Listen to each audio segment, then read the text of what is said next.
मैं अधूरी हूँ और मैं तभी पूरी हो पाऊँगी जब वो मेरे साथ होगा, मेरे पास होगा। तो ये जो कहानियाँ हैं, ये कभी-कभी हमारे सवालों के जवाब उन सवालों के जवाब दे जाती है, जो शायद हमारे मन में होता ही नहीं है। और कभी-कभी कहानियाँ सुनने के बाद हमारे मन में बहुत सारे सवाल आते हैं।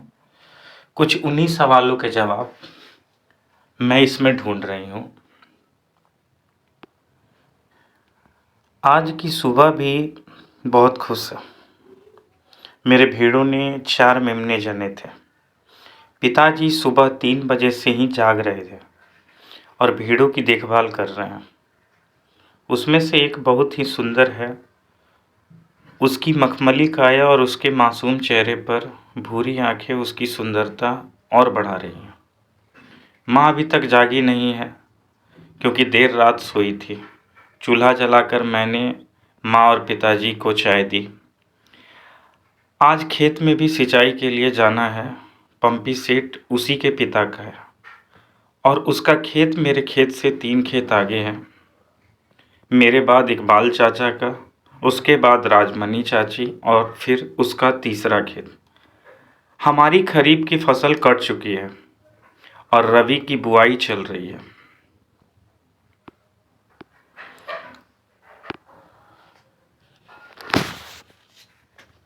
कोई पहले कर चुका है, कोई लगा है।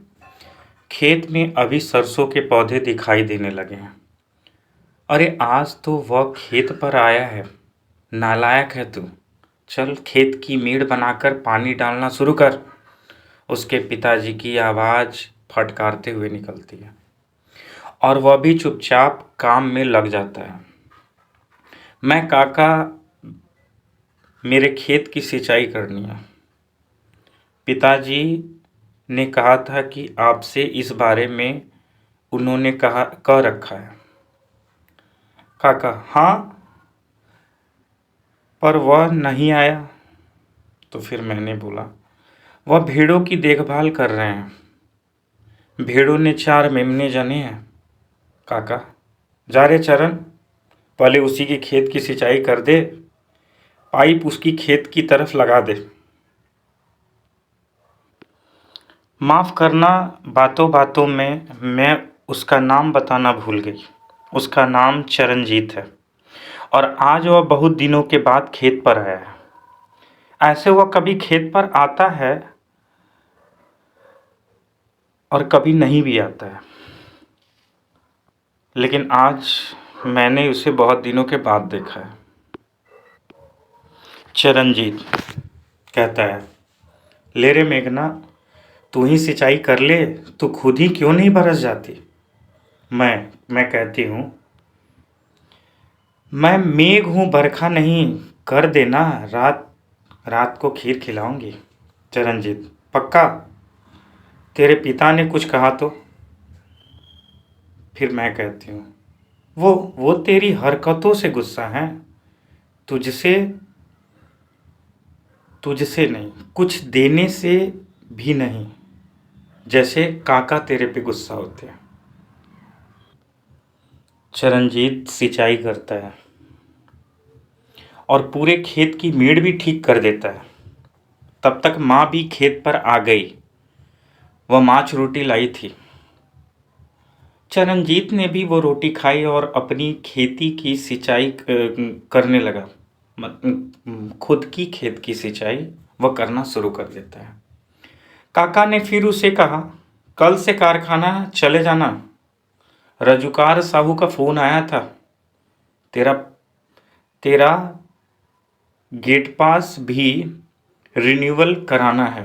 उसे आज शाम आवेदन दे देना। दोपहर का वक्त बीत रहा है, धूप सिर पर है। माँ ने कहा, जा भेड़ों को हाँका।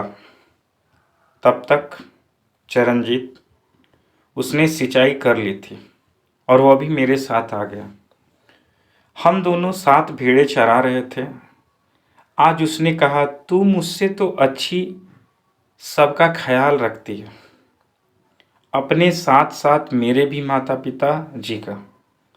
दोनों खूब तारीफ करते हैं तेरी और मुझे भला बुरा कहते हैं, पर तेरी तारीफ सुनकर मैं खुश होता हूँ।